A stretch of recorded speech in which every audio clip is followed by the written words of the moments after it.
Looking out for your best interests. Every professional says that, but let me share you what the real difference is.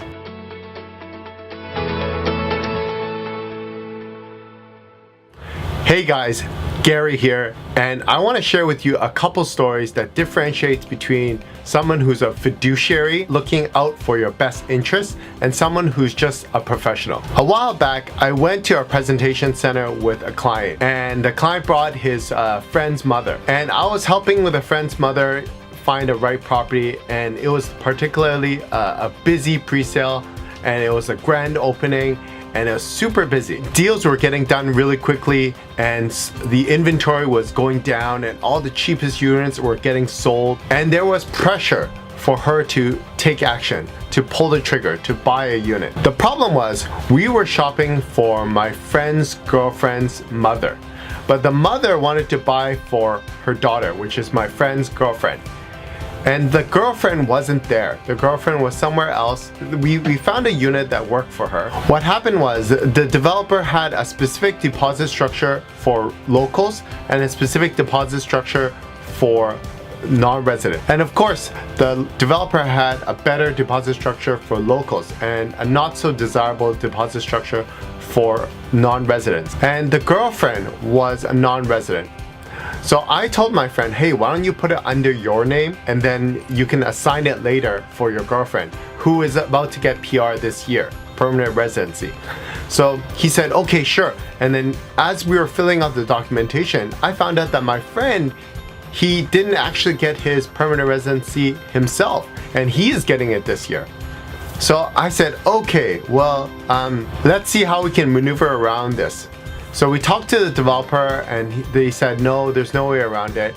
And I said, okay, well, I talked to my friend. I said, hey, why don't you ask your other friend, a best friend of his, to put it under his name and then assign it to you or assign it to your girlfriend afterwards. But because the girlfriend's mother is paying for it, I said to my friend, hey, it's probably important for you to let your girlfriend's mom know that if she's going to be paying for it and you're going to use this tactic where you're going to use your best friend's name and have him assign it to your girlfriend, you should probably let the mom know that she should probably keep the unit and not rescind the unit, because it's a brand new pre-sale, and if you rescind the unit, it looks bad on the developer, and it also looks bad on your best friend who pulled strings to put it under his name and all that stuff to assign it to your girlfriend. It just doesn't look good. It doesn't mean, like, the rescission period in Vancouver pre-sales is common. Like, you get 7 days to look for financing and get pre-approval and see if you really like the unit.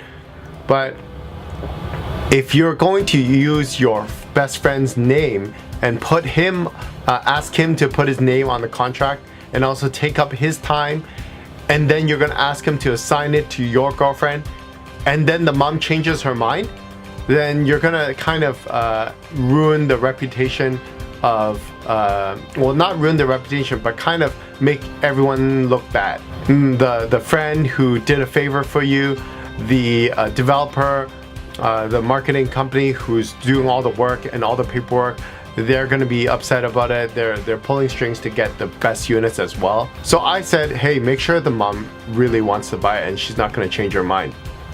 So the mom said, you know, there's a lot of moving parts, and the mom said, no, let's give it up.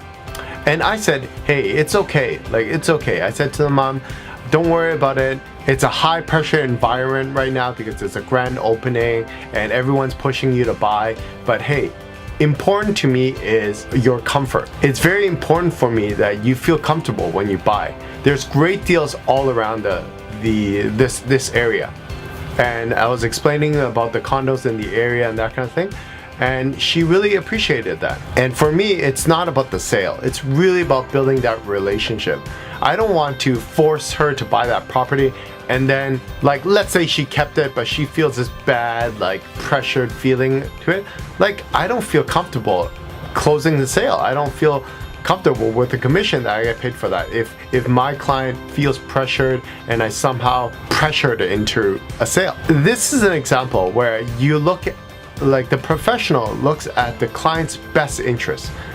like their comfort level. And I'm not very close to my friend's girlfriend's mom. And to me, like, I just want to serve her. And I'm not looking at this as a one-time deal or anything like that. Of course, I want to build a long-term relationship with her. But this is my first time meeting her. It's about my reputation. I want to be known as the guy who really looks out for his client's best interest. Even if it's a good fit, but you pressure the person into buying it, you're just gonna feel bad. You know, like that money that you make, it's like black money, or like, to me, it's not clean. It's like you force fed someone, and I won't be able to sleep at night if I did that. So that's a clear example. Of looking out for your client's best interests. You know, dropping the sale, making sure the client's comfortable, making sure it meets their needs. And even if it meets their needs, they might not be comfortable pulling the trigger at that time. And that's fine. Don't be like, oh, well, there's only 3 remaining, you're gonna miss out, and you lose the opportunity. They know that. You don't have to rub it in their face. You know, you might mention it once and then that's about it. You don't have to be like, oh, you're making a big mistake, and you don't have to make your clients feel guilty. That's not how you do it. You gotta be professional. And it's not like I'm waiting for this deal to close to feed my family. You know, I have lots of other clients. Like, it's really about changing people's lives in real estate, one at a time. Hope you found value. I'm gonna share another story in another video, so stay tuned.